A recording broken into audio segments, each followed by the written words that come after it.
kan. Kita juga ada. Dan di dalamnya dihiasi oleh kaligrafi termasuk Asmaul Husna dan kaligrafi surah-surah Al-Quran.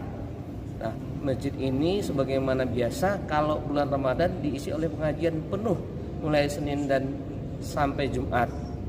Pada hari Kamis di luar bulan Ramadan kita pengajian rutin. Masjid ini juga dalam bulan puasa menyalurkan bantuan terhadap masyarakat sekitarnya, takjil, bantuan sembako terhadap masyarakat, serta bantuan santunan terhadap yatim 1.000 orang anak yatim untuk sekitar Belawan.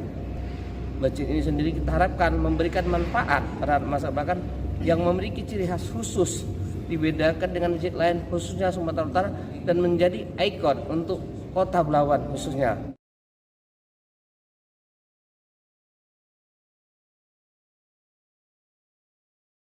Jelajahi cara baru mendapatkan informasi. Download Metro TV Extend sekarang.